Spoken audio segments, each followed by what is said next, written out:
Mengejutkan dari Menteri Purbaya, Jakarta dikejutkan oleh pernyataan keras dari Menteri Purbaya dalam konferensi pers mendadak di Gedung Kementerian Perekonomian.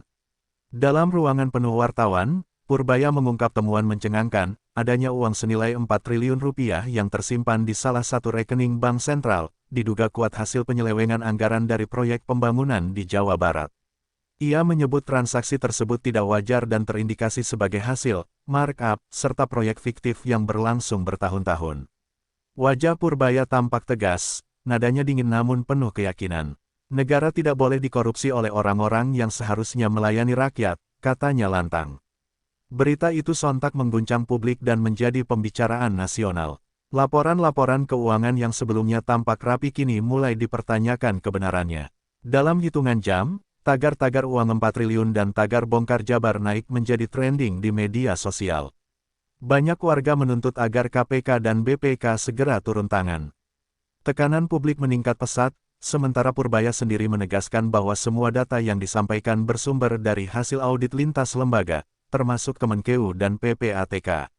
Reaksi keras juga datang dari berbagai kalangan. Para pengamat menilai langkah Menteri Purbaya sebagai langkah berani yang jarang dilakukan pejabat sekelas menteri aktif. Ia tidak hanya membongkar data, tetapi juga menyebut secara eksplisit lokasi dan indikasi daerah yang terlibat. Kami ingin membersihkan sistem dari bawah hingga ke puncak, tambahnya. Banyak pihak menilai pernyataan ini bisa mengguncang stabilitas politik di Jawa Barat, wilayah yang dikenal memiliki jaringan pemerintahan yang kuat dan kompleks. Beberapa jam setelah konferensi pers itu, sejumlah kepala daerah dan pejabat dinas langsung menggelar rapat internal. Mereka berusaha mencari tahu apakah data yang dimaksud Purbaya mengarah ke instansi mereka. Situasi menjadi tegang, beberapa pegawai bahkan dilaporkan mencoba menghapus arsip keuangan digital mereka. Di sisi lain, publik terus menyoroti siapa sebenarnya otak di balik dana raksasa tersebut. Purbaya hanya menegaskan satu hal, kami sudah punya nama-nama, tapi belum saatnya diumumkan. Langkah Menteri Purbaya itu menandai awal dari babak baru perang melawan korupsi di daerah. Ia membuka kotak Pandora yang selama ini ditutup rapat. Banyak pejabat yang sebelumnya merasa aman kini mulai gelisah. Negara, melalui tangan seorang menteri, menunjukkan bahwa pengawasan pusat terhadap daerah kini tidak lagi bisa diakali dengan laporan fiktif atau sistem yang disulap rapi. Gelombang perubahan itu mulai menggulung dari pusat menuju Jawa Barat. Pemerintahan Jawa Barat, begitu pernyataan Menteri Purbaya muncul di layar nasional, kantor pemerintahan Jawa Barat langsung berubah menjadi lautan kegelisahan. Gubernur dan para pejabat tinggi segera mengadakan rapat tertutup membahas langkah cepat untuk menanggapi situasi. Namun perhatian publik justru tertuju pada Deddy Mulyadi, tokoh senior yang kini menjabat sebagai Ketua Dewan Reformasi Daerah sekaligus pengawas kebijakan publik Jawa Barat. Ia dikenal tegas dan tidak segan menindak bawahannya. Dalam waktu kurang dari 1 jam setelah berita pecah, Deddy memanggil seluruh kepala dinas dan staf strategis untuk rapat darurat di Purwakarta. Rapat berlangsung hingga larut malam. Suasana ruang rapat terasa tegang, bahkan udara di dalam ruangan seolah dipenuhi tekanan.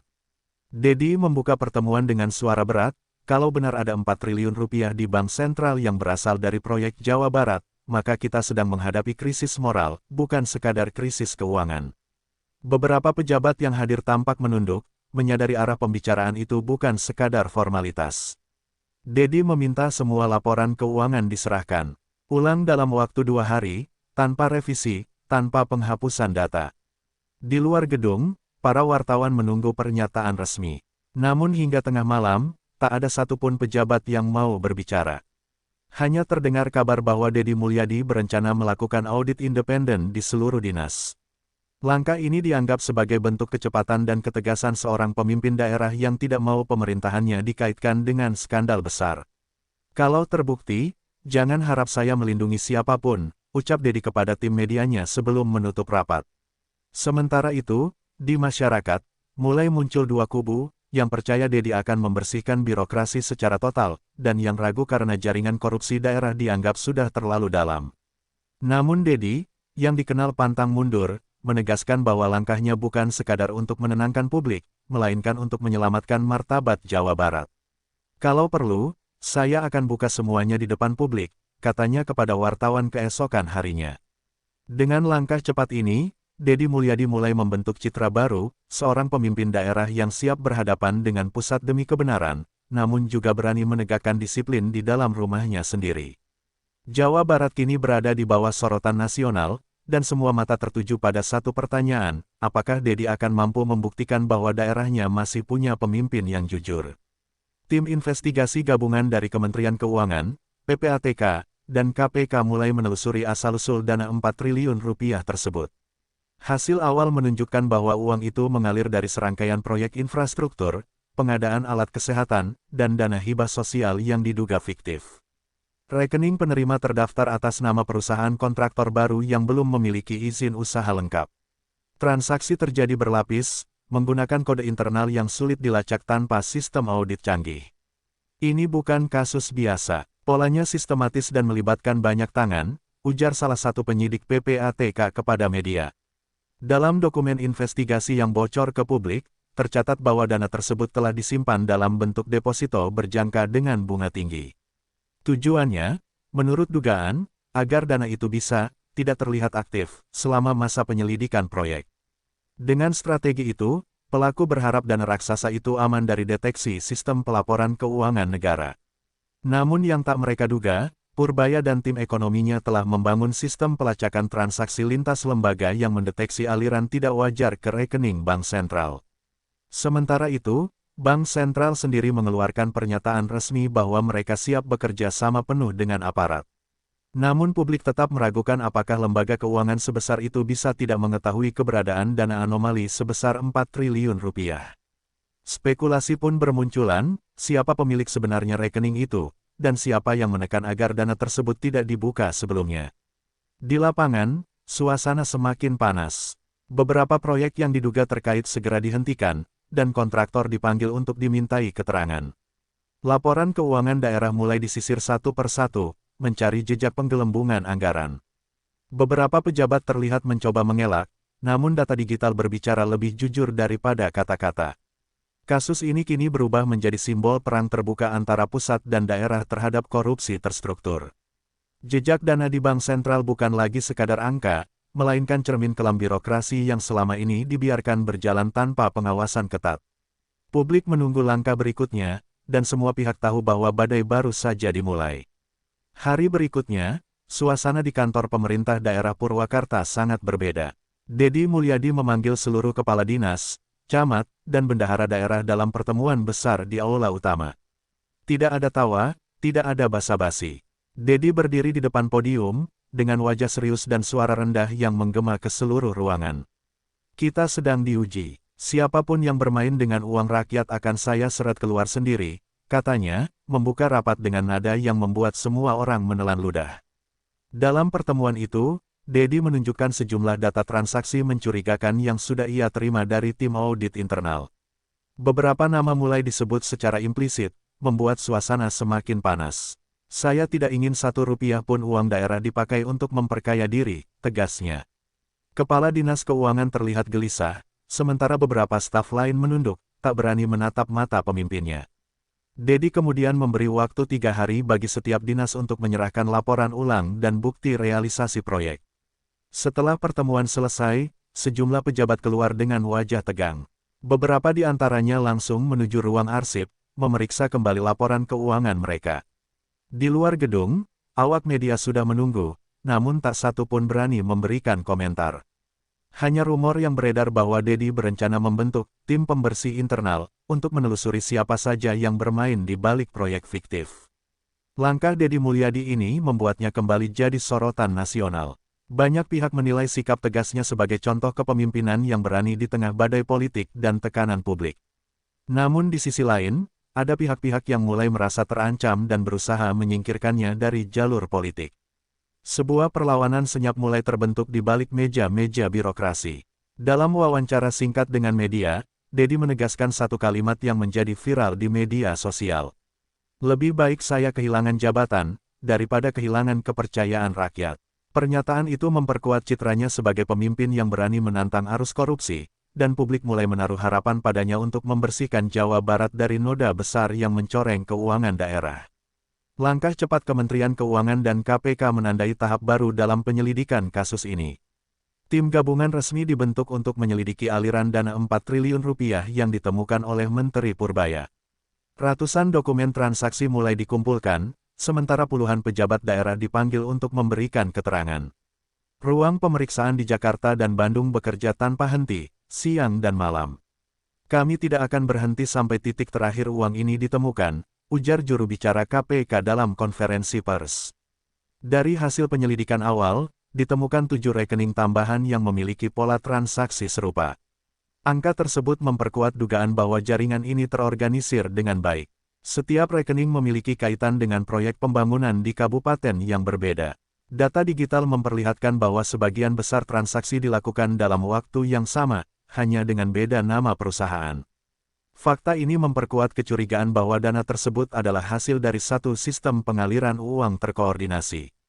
Deddy Mulyadi, yang terus berkoordinasi dengan pusat, menegaskan dukungannya terhadap upaya hukum tersebut. Ia menyerahkan semua hasil audit internalnya ke Kemenkeu dan KPK tanpa menyembunyikan satu pun data.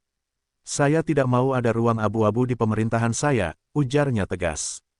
Langkah itu membuat publik semakin percaya padanya, meski tekanan dari pihak-pihak tertentu semakin keras. Sejumlah pesan ancaman bahkan dikirim ke kantornya, namun Deddy tetap bergeming. Sementara itu, Menteri Purbaya terus memantau perkembangan penyelidikan dari Jakarta. Ia memuji sikap Deddy Mulyadi yang kooperatif dan transparan.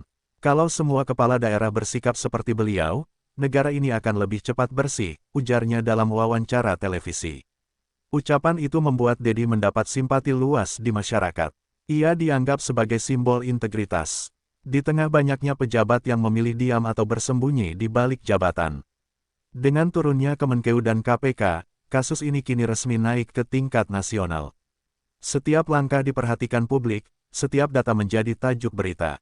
Jawa Barat bukan lagi sekadar wilayah yang sedang diselidiki, melainkan panggung besar bagi pertarungan antara kejujuran dan kerakusan. Dalam pusaran itu, nama Deddy Mulyadi dan Menteri Purbaya menjadi dua sosok yang berdiri di garis depan perang melawan korupsi terbesar dekade ini. Suasana gedung DPRD Jawa Barat mendadak berubah tegang. Rapat paripurna yang awalnya membahas agenda pembangunan daerah mendadak beralih menjadi forum darurat menanggapi temuan Menteri Purbaya. Para anggota dewan saling lempar argumen, sebagian menuduh Kementerian Pusat terlalu cepat menyimpulkan tanpa bukti final, sementara yang lain menilai pengungkapan itu sudah sepatutnya dilakukan untuk menyelamatkan integritas pemerintahan. Ketua DPRD memukul palu dengan keras, menandakan dimulainya sesi khusus penyelidikan internal.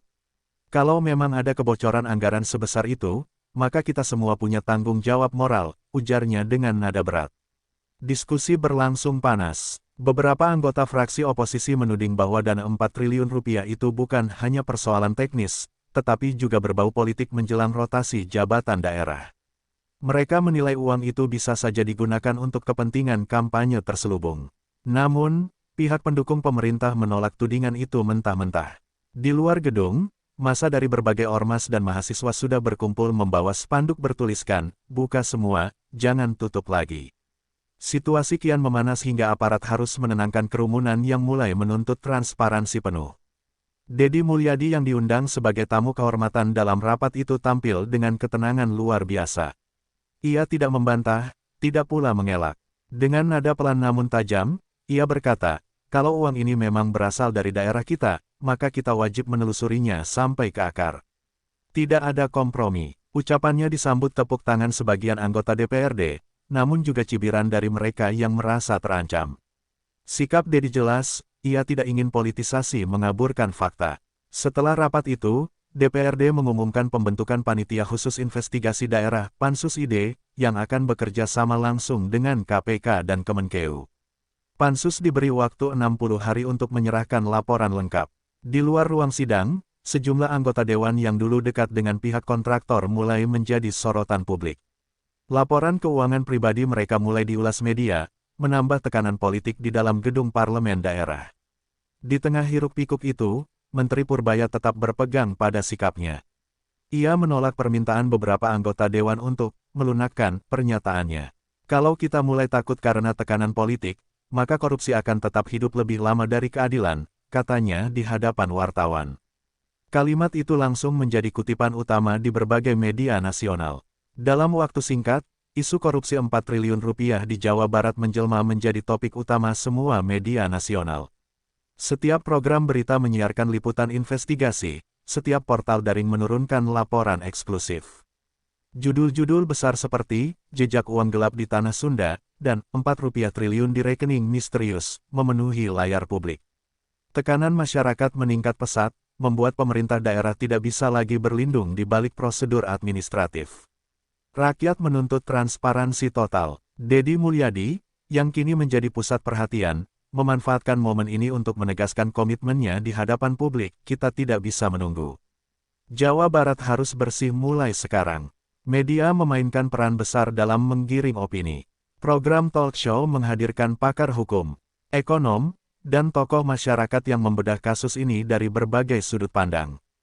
Banyak dari mereka memuji keberanian Menteri Purbaya dan Deddy Mulyadi, tetapi tak sedikit pula yang mengingatkan risiko politik yang mereka hadapi. Beberapa surat kabar bahkan mengulas kemungkinan adanya pihak yang ingin menjatuhkan Purbaya karena dianggap mengganggu kenyamanan elit daerah. Tekanan publik yang begitu besar memaksa semua instansi bertindak lebih cepat. Kementerian Dalam Negeri, BPK, dan BPKP mulai mengaudit ulang proyek-proyek di 10 kabupaten. Hasil sementara menunjukkan banyak kejanggalan, laporan proyek selesai, namun lokasi pembangunan tak ditemukan di lapangan. Foto-foto proyek fiktif itu beredar di media sosial, menambah kemarahan masyarakat. Tagar-tagar bongkar uang Jabar menjadi simbol perlawanan publik terhadap korupsi. Di tengah badai pemberitaan itu, Deddy tetap tampil tenang. Dalam setiap wawancara, ia selalu menekankan pentingnya moral dan tanggung jawab publik. Kalau kita hanya bicara hukum tanpa hati nurani, keadilan akan kehilangan makna, katanya. Ucapannya yang sederhana namun kuat membuat masyarakat melihatnya bukan sekadar pejabat, melainkan simbol harapan baru bagi pemerintahan yang bersih. Dalam waktu kurang dari sebulan, tekanan publik berhasil memaksa munculnya perubahan. Beberapa pejabat mulai menyerahkan diri ke aparat, mengakui keterlibatannya dalam aliran dana misterius itu. Media menyebut fenomena ini sebagai efek Deddy, karena keberanian dan konsistensinya mendorong efek domino dalam birokrasi Jawa Barat. Untuk pertama kalinya dalam beberapa tahun terakhir, publik merasakan bahwa keadilan mulai menemukan jalannya. Sebuah terobosan besar muncul ketika tim audit independen yang dibentuk oleh Deddy Mulyadi menemukan dokumen digital rahasia tersembunyi di server internal salah satu dinas utama. Dokumen itu berisi daftar proyek yang sama sekali tidak pernah dikerjakan, tetapi telah dilaporkan selesai dan dibayar lunas. Nilai totalnya mencapai hampir 1,2 triliun rupiah. Bagian dari total dana yang diduga dikorupsi. Dalam daftar itu, tercantum tanda tangan elektronik beberapa pejabat tinggi yang kini menjadi pusat perhatian publik. Temuan ini langsung diserahkan kepada KPK untuk diverifikasi. Proses penemuan itu tidak mudah. Tim audit harus menembus sistem yang dilindungi enkripsi tingkat tinggi, diduga sengaja dibuat oleh pihak internal untuk menghindari deteksi. Begitu dokumen itu dibuka, seluruh nama-nama yang selama ini disembunyikan mulai terungkap. Ada nama kontraktor fiktif, pejabat pelaksana proyek, hingga oknum pengawas yang seharusnya menjadi penjaga integritas sistem. Kita menemukan bukti konkret bahwa kebocoran ini disengaja, ujar Deddy dalam pernyataan resminya. Kabar penemuan dokumen rahasia itu menyebar cepat di media. Dalam hitungan jam, berita tersebut menjadi headline di seluruh portal berita utama. Menteri Purbaya mengapresiasi langkah cepat Deddy dan menegaskan bahwa temuan itu akan menjadi dasar kuat dalam penyidikan lebih lanjut. Kita akan buka semua tanpa sensor, biar rakyat tahu siapa yang bermain, katanya. Dukungan dari publik pun mengalir deras, sementara pihak-pihak yang terlibat mulai panik. Beberapa pejabat yang namanya disebut dalam dokumen itu segera mengajukan cuti mendadak. Ada yang mencoba membantah melalui media, namun bukti digital berbicara lebih keras. PPATK mengonfirmasi bahwa beberapa rekening pribadi yang tercantum di dokumen tersebut memang memiliki transaksi mencurigakan. Situasi pun berubah menjadi krisis kepercayaan yang meluas, mengguncang fondasi birokrasi daerah. Bagi Deddy, penemuan dokumen itu menjadi titik balik perjuangannya. Ia membuktikan bahwa keterbukaan dan audit internal bukan sekadar formalitas. Saya tidak akan berhenti sampai semuanya terang benderang, ujarnya. Dengan temuan ini, arah penyidikan resmi bergeser dari sekadar indikasi ke pembuktian konkret, dan perang melawan korupsi kini benar-benar dimulai. Seiring bukti-bukti baru bermunculan, suasana di lingkungan pemerintahan Jawa Barat berubah drastis. Ketakutan mulai menjalar di setiap kantor dinas. Pegawai negeri yang biasanya ramai kini terlihat berbisik-bisik dan saling curiga. Banyak pejabat memilih absen dengan alasan kesehatan, sementara sebagian lainnya mulai menghapus riwayat komunikasi di ponsel dan komputer mereka.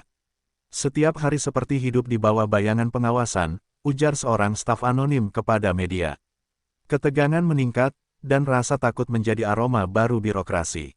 Sementara itu, aparat penegak hukum mulai melakukan serangkaian pemeriksaan mendadak. Tim KPK dan penyidik PPATK terlihat memasuki beberapa kantor daerah untuk menyita dokumen. Kamera media menangkap momen itu, memperlihatkan bagaimana wajah-wajah tegang menghiasi koridor pemerintahan. Beberapa pegawai bahkan tampak menangis saat dimintai keterangan, menyadari bahwa permainan yang selama ini mereka anggap aman kini terungkap ke publik. Di tengah situasi ini, Deddy Mulyadi tetap tampil dengan ketegasan yang sama. Dalam sebuah rapat terbuka, ia menegaskan bahwa rasa takut bukan alasan untuk bersembunyi. Lebih baik kalian jujur sekarang, sebelum hukum yang memaksa kalian bicara, katanya dengan nada datar. Kalimat itu menggema di seluruh ruang rapat dan menjadi berita utama di stasiun televisi malam itu. Deddy tidak hanya berbicara sebagai pemimpin, tetapi sebagai simbol moral yang menolak tunduk pada kompromi. Beberapa hari setelah pernyataan itu, 6 pejabat tingkat menengah menyerahkan diri dan mengaku ikut mengatur aliran dana proyek fiktif. Pengakuan mereka membuka rantai baru nama-nama yang lebih besar. Kasus ini makin melebar, mengaitkan beberapa figur politik daerah yang selama ini dianggap bersih. Media menyebutnya, efek domino birokrasi, karena satu pengakuan memicu runtuhnya dinding ketertutupan yang selama ini melindungi sistem. Ketakutan kini berubah menjadi keterbukaan paksa. Aparatur pemerintah yang dulu diam mulai berbicara, memberikan informasi yang selama ini disembunyikan. Jawa Barat sedang memasuki babak baru, babak di mana kejujuran bukan lagi pilihan, melainkan keharusan untuk bertahan. Deddy Mulyadi berdiri di tengah badai itu, menjadi figur yang disegani sekaligus ditakuti oleh para pelaku korupsi. Jakarta menjadi saksi sejarah ketika Menteri Purbaya dan Deddy Mulyadi berdiri berdampingan dalam konferensi pers bersama di Gedung Merdeka. Di depan ratusan wartawan, mereka mengumumkan hasil penyelidikan sementara kasus dana 4 triliun rupiah. Purbaya membuka pernyataan dengan suara lantang, "Hari ini, kita buktikan bahwa negara tidak bisa dibeli." Ia menegaskan bahwa kerjasama antara pusat dan daerah telah mengungkap jaringan keuangan gelap yang selama ini beroperasi di balik proyek pemerintah. Deddy Mulyadi menambahkan, "Kita bukan sedang mencari kambing hitam, kita sedang mengembalikan kepercayaan rakyat." Konferensi pers itu berlangsung selama lebih dari 2 jam. Mereka memaparkan data, grafik, dan kronologi lengkap pergerakan dana. Beberapa nama pejabat disebut secara terbuka, dan publik menyaksikan langsung bagaimana dua tokoh ini bersatu dalam komitmen untuk membersihkan birokrasi. Tidak ada lagi ruang untuk negosiasi, tegas Purbaya.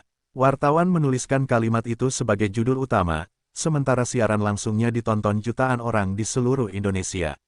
Di luar gedung, massa pendukung anti korupsi berkumpul membawa spanduk bertuliskan, "Terima kasih Purbaya dan Deddy, harapan masih ada." Sorak-sorai menggema setiap kali kedua tokoh itu menyampaikan kalimat tegas. Untuk pertama kalinya dalam waktu lama, rakyat merasakan bahwa pemerintah benar-benar bekerja untuk mereka, bukan untuk segelintir elit. Dukungan mengalir dari berbagai daerah, menjadikan gerakan bersih-bersih birokrasi ini sebagai fenomena nasional.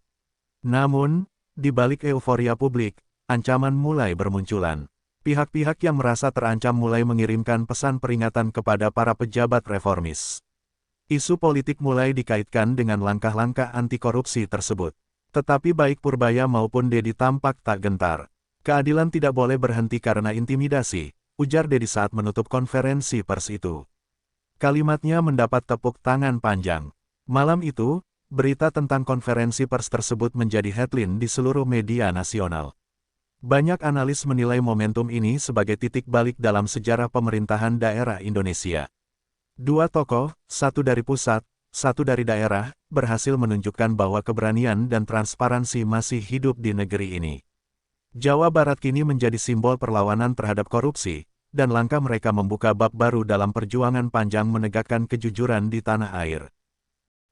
Dalam sebuah wawancara resmi di Istana Wapres, Ia menyebut bahwa sebagian kebijakan DPR tidak lagi berpihak pada rakyat, melainkan pada kepentingan kelompok tertentu.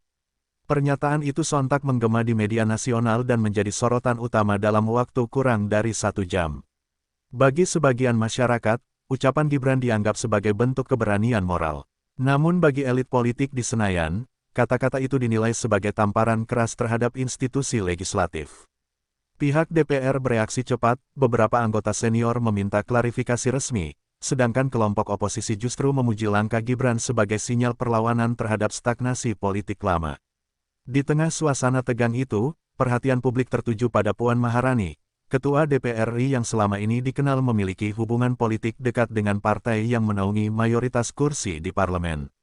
Dalam rapat internal yang digelar tertutup, sejumlah anggota menyarankan agar pimpinan DPR mengeluarkan pernyataan balasan untuk menjaga marwah lembaga.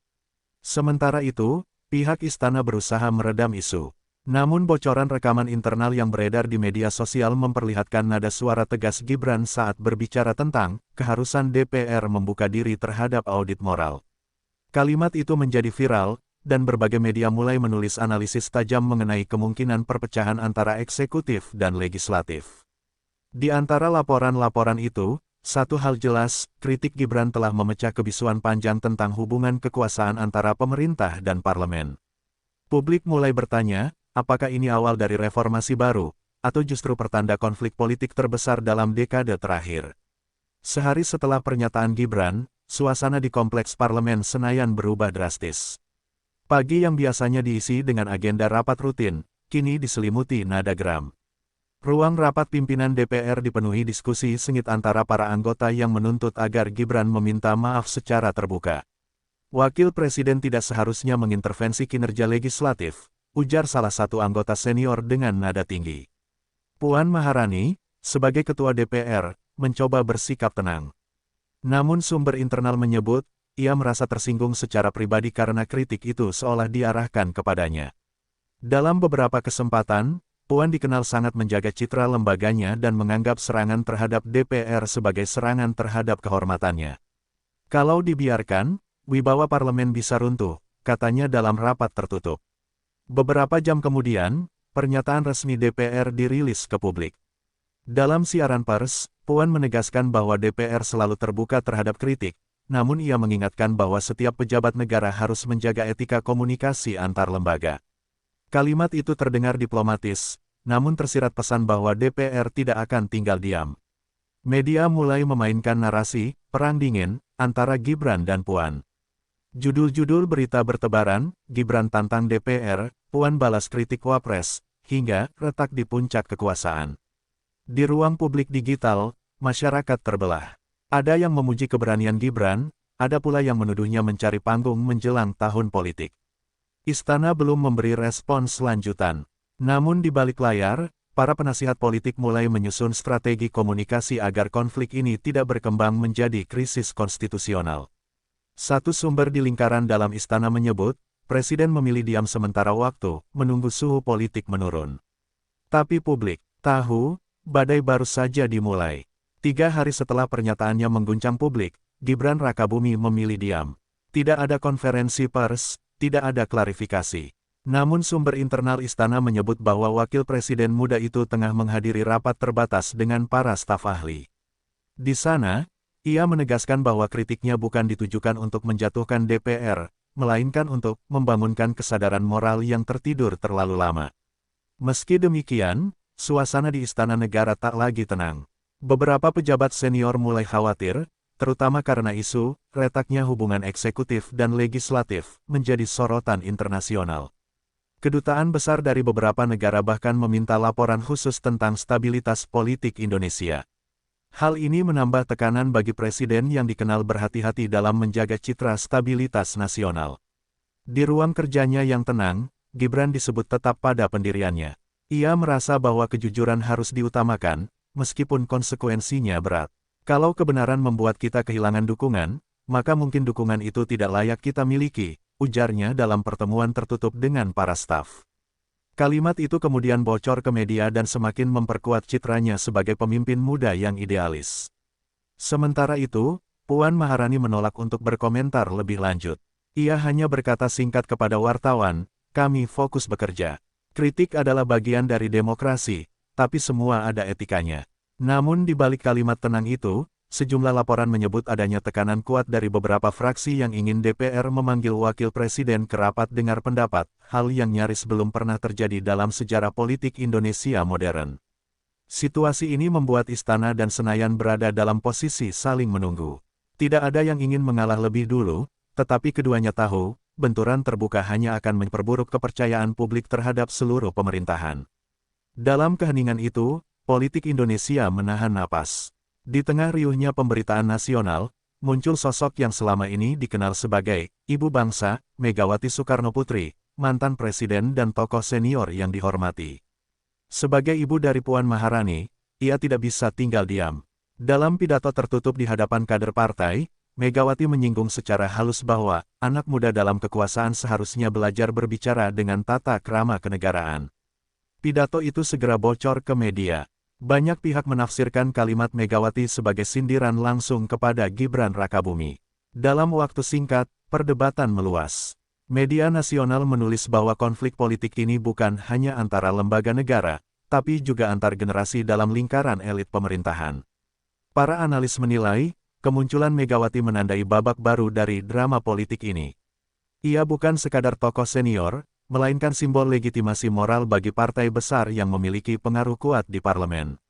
Dengan satu pernyataan, ia mampu menggerakkan opini internal partai dan mengubah arah politik nasional. Di sisi lain, beberapa pengamat menyebut langkah Megawati sebagai bentuk intervensi moral untuk melindungi wibawa anaknya, Puan Maharani. Meski tidak menyebut nama secara langsung, publik tahu siapa yang dimaksud. Namun alih-alih meredam, pernyataan itu justru membuat simpatisan Gibran merasa tersulut. Di media sosial, muncul gelombang dukungan bagi Gibran dengan tagar-tagar bicara jujur untuk rakyat. Kantor Wakil Presiden merilis pernyataan singkat, "Kami menghormati semua tokoh bangsa. Namun kritik tidak boleh dimatikan hanya karena usia atau silsilah." Kalimat yang tenang tapi tegas itu membuat situasi politik semakin panas. Bayangan, Ibu Bangsa, kini benar-benar terasa di setiap ruang rapat kekuasaan. Badai politik yang berhembus mulai menimbulkan efek domino. Beberapa menteri dan pejabat senior merasa perlu menenangkan suasana dengan meminta Gibran untuk mengeluarkan klarifikasi resmi. Namun Gibran menolak. Ia berpendapat bahwa klarifikasi hanya akan membuatnya terlihat mundur dari prinsip. "Kita bukan sedang berperang, tapi juga tidak boleh berpura-pura damai," katanya kepada seorang penasihatnya. Namun tekanan tidak hanya datang dari luar. Di dalam istana sendiri, beberapa pihak menilai langkah Gibran bisa mengancam stabilitas hubungan dengan parlemen. Sejumlah kebijakan penting masih menunggu persetujuan DPR, termasuk program ekonomi nasional yang menjadi andalan pemerintah. Beberapa menteri mulai mengeluh, khawatir kritik Wapres akan mempersulit pembahasan di Senayan. Puan Maharani pun mengambil langkah politik. Ia menginstruksikan komisi-komisi DPR untuk memperketat pengawasan terhadap program pemerintah. Langkah itu dianggap sebagai sinyal halus bahwa parlemen bisa menahan agenda eksekutif jika dianggap perlu. Beberapa analis menyebutnya sebagai manuver cerdas yang memaksa istana menimbang ulang posisi Gibran. Sementara itu, media internasional mulai menyoroti dinamika ini. Sebuah surat kabar dari Jepang menulis, Indonesia menghadapi ujian kedewasaan demokrasi, di mana idealisme muda bertemu tradisi kekuasaan lama. Kalimat itu menjadi kutipan populer di banyak editorial nasional. Di tengah tekanan dari segala arah, Gibran tetap tampil dengan ketenangan khasnya. Namun banyak pihak mulai menyadari bahwa apa yang dimulai sebagai kritik moral kini berubah menjadi ujian politik yang bisa menentukan arah pemerintahan ke depan. Reaksi publik terhadap konflik antara Gibran dan DPR mencapai puncaknya. Di berbagai kota, muncul diskusi publik dan forum akademik yang membahas makna dari kritik tersebut. Mahasiswa dan aktivis mulai bersuara, menilai bahwa perdebatan ini membuka kembali luka lama tentang oligarki dan transparansi kekuasaan. "Mungkin inilah saatnya politik muda berbenturan dengan politik warisan," ujar seorang pengamat dari Universitas Nasional. Media sosial semakin panas. Di satu sisi, tagar-tagar dukung Gibran mendominasi tren, di sisi lain, kelompok yang pro-DPR menuding Gibran sebagai pejabat yang tidak menghormati hierarki konstitusional. Pertarungan opini berlangsung setiap hari, menciptakan suasana seperti perang digital antar pendukung dua kubu besar. Di tengah hiruk-pikuk itu, Megawati Soekarnoputri muncul kembali di hadapan publik dalam sebuah peringatan nasional. Dalam pidatonya, ia berbicara tentang pentingnya menjaga keseimbangan antara keberanian dan kesopanan. Kritik boleh, tapi jangan menghancurkan rumah sendiri, ujarnya dengan nada tegas. Pidato itu mendapat tepuk tangan panjang dari hadirin, tetapi juga menciptakan gelombang interpretasi baru di ruang publik. Istana menanggapinya dengan hati-hati. Seorang juru bicara mengatakan bahwa Wapres Gibran tetap menghormati seluruh tokoh bangsa, namun pemerintah harus terbuka terhadap evaluasi internal. Pernyataan itu memperlihatkan upaya diplomasi halus agar ketegangan tidak semakin meningkat. Namun bagi sebagian masyarakat, konflik ini bukan sekadar perbedaan pendapat, melainkan cermin dari pergeseran kekuasaan generasi baru yang berani menantang tatanan lama. Bagi Indonesia, inilah drama politik yang jarang terjadi, di mana idealisme dan pengalaman berhadapan dalam ruang publik terbuka. DPR akhirnya memutuskan untuk menggelar sidang terbuka membahas hubungan eksekutif dan legislatif. Keputusan itu dipimpin langsung oleh Puan Maharani. Dalam pernyataannya di awal sidang, ia menegaskan bahwa lembaga parlemen tidak alergi terhadap kritik, tetapi setiap lembaga negara harus menjaga etika komunikasi antar cabang kekuasaan. Suaranya terdengar tegas, mencerminkan tekad untuk mempertahankan kehormatan DPR. Di ruang sidang yang penuh kamera media, suasana terasa tegang. Sejumlah anggota DPR menyerukan agar wakil presiden hadir memberikan penjelasan. Namun istana menolak permintaan tersebut dengan alasan, tidak sesuai dengan prosedur protokoler. Penolakan itu menimbulkan kegaduhan kecil, tetapi juga memperlihatkan ketegangan nyata antara dua lembaga negara. Para analis politik menyebut sidang ini sebagai teater kekuasaan. Di balik perdebatan hukum dan etika, publik bisa melihat persaingan simbolik antara generasi lama dan baru dalam politik nasional. Puan mewakili kekuasaan yang mapan, sementara Gibran mencerminkan semangat reformasi muda yang menuntut transparansi. Di luar gedung, ratusan mahasiswa berkumpul membawa spanduk bertuliskan, "Berani bicara demi rakyat." Aksi itu berlangsung damai, tetapi menjadi sinyal bahwa publik tidak sekadar menjadi penonton. Mereka menuntut agar politik kembali pada tujuan utamanya, kesejahteraan rakyat, bukan perang ego. Menjelang akhir sidang, Puan menutup rapat dengan kalimat singkat, "Kami akan menilai ucapan dan tindakan, bukan niat." Kalimat itu disambut tepuk tangan dari sebagian anggota, namun di luar gedung, gema suara rakyat justru berkata sebaliknya, "Kami menilai kejujuran, bukan kepatuhan." Setelah sidang terbuka DPR, politik nasional memasuki babak baru. Di balik layar, sejumlah fraksi mulai memainkan peran masing-masing. Ada yang terang-terangan mendukung langkah Puan Maharani, ada pula yang secara diam-diam memuji keberanian Gibran Rakabumi. Fraksi-fraksi kecil mulai melihat peluang untuk menegaskan posisi politiknya, berharap dapat keuntungan elektoral dari turbulensi ini. Sumber internal Senayan menyebut, beberapa pimpinan fraksi mulai menjajaki komunikasi dengan istana melalui jalur informal.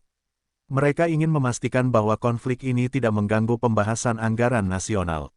Namun di sisi lain, sejumlah anggota muda DPR justru menilai bahwa kritik Gibran bisa menjadi momentum untuk mereformasi kinerja parlemen yang selama ini dianggap tertutup. Media terus menyoroti dinamika itu. Editorial di beberapa surat kabar menulis, pertarungan ini bukan hanya soal etika lembaga, tapi soal arah moral kekuasaan. Di media sosial, dukungan terhadap Gibran terus meningkat, terutama di kalangan anak muda yang merasa suara mereka akhirnya diwakili oleh seseorang di puncak kekuasaan.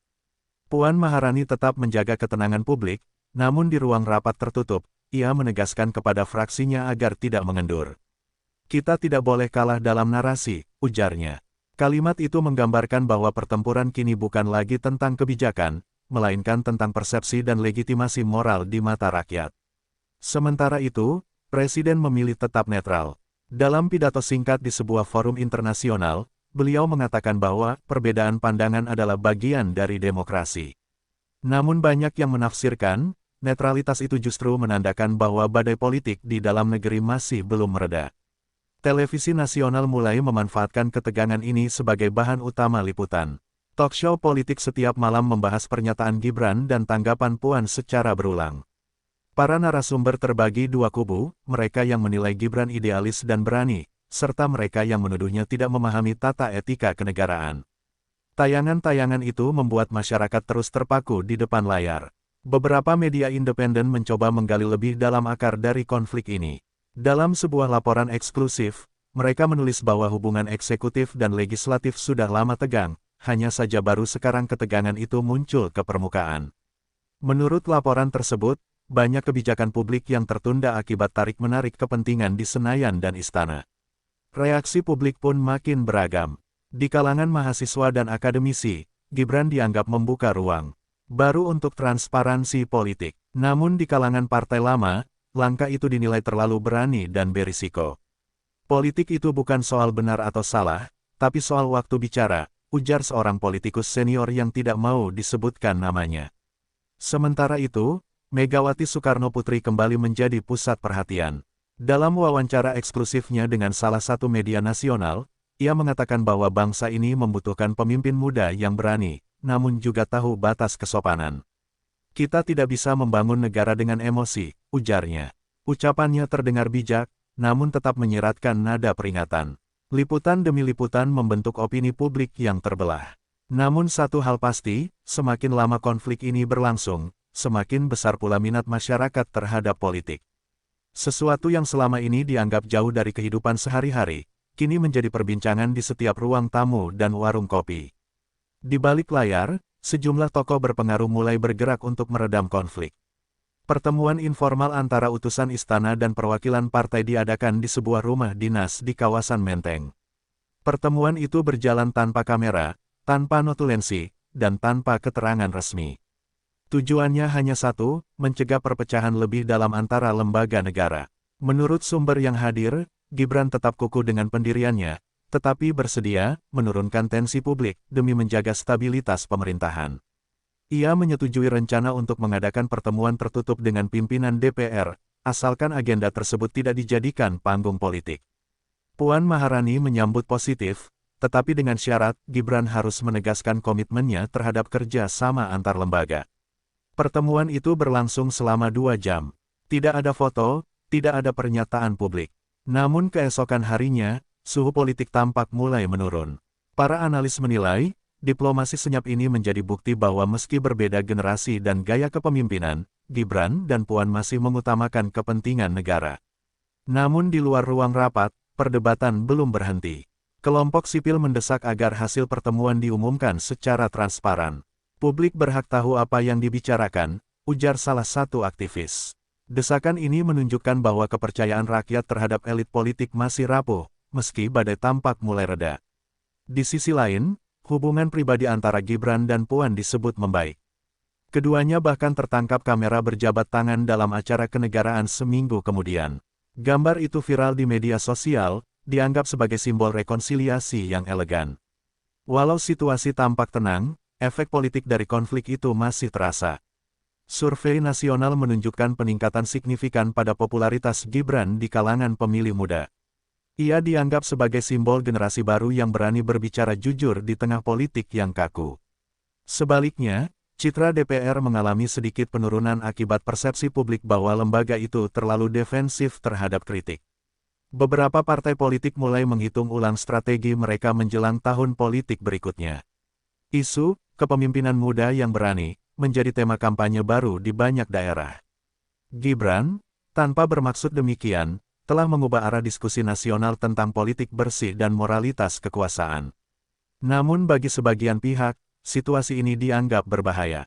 Beberapa politisi senior khawatir bahwa fenomena ini bisa melahirkan presiden baru, pejabat yang terlalu vokal terhadap lembaga lain. Kalau setiap orang berbicara sesuka hati, tatanan negara bisa kacau, ujar seorang anggota parlemen senior dalam diskusi politik di televisi. Di sisi lain, akademisi menilai peristiwa ini sebagai proses pendewasaan demokrasi.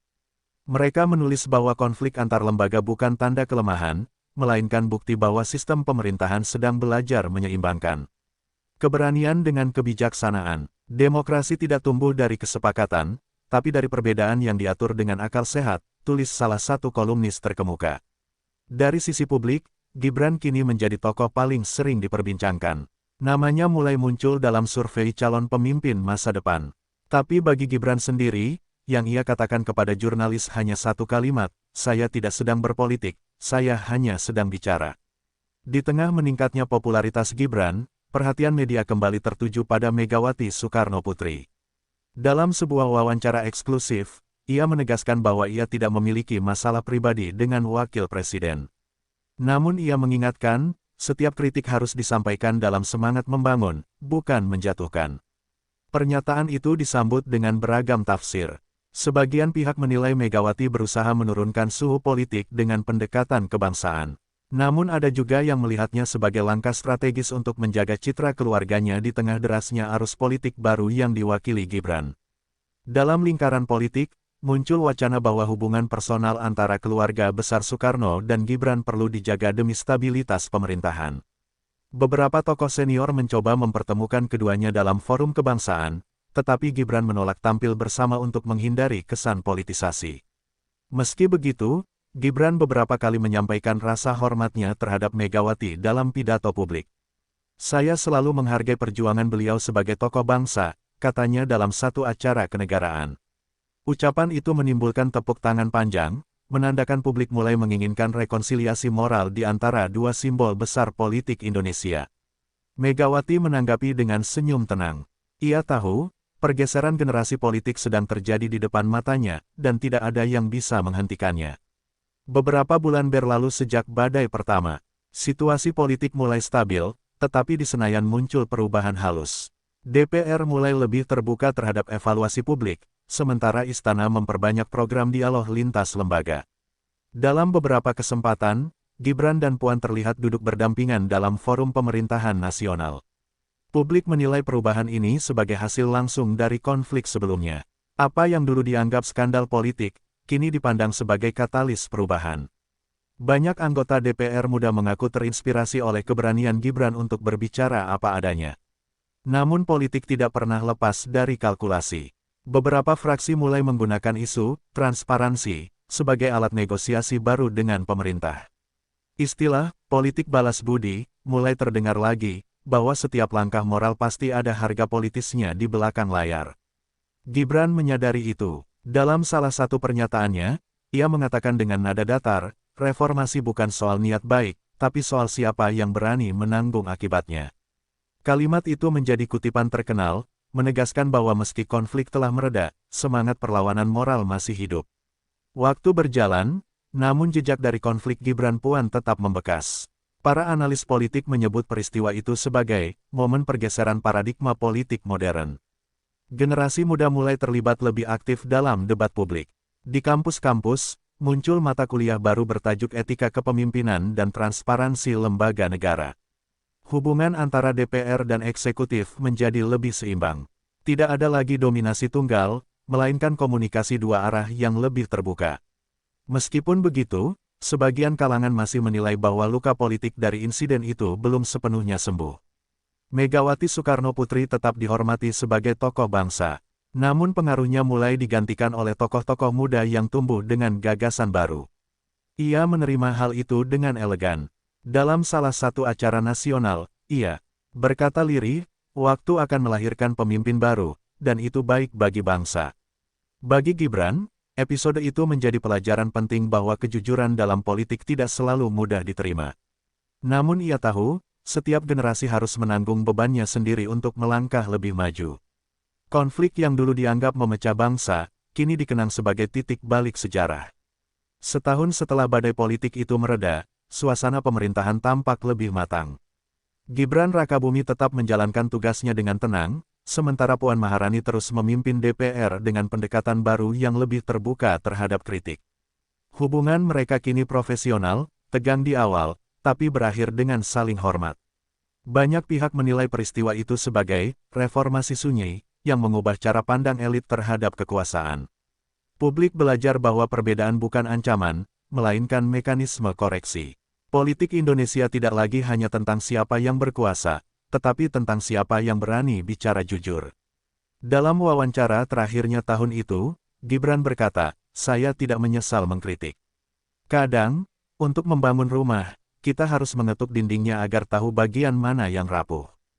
Kalimat itu menjadi simbol refleksi, menutup kisah panjang konflik antara idealisme dan tradisi. Sementara itu, Megawati Soekarnoputri dan Puan Maharani tetap menjaga peran penting mereka dalam sejarah politik Indonesia. Mereka mungkin berbeda pandangan dengan Gibran, tetapi sejarah mencatat dari perbedaan itulah demokrasi tumbuh. Dan bagi bangsa ini, kisah itu meninggalkan pesan abadi, bahwa politik tanpa keberanian hanyalah seremonial, dan keberanian tanpa kebijaksanaan hanyalah suara yang hilang di tengah badai. Tanda tanya.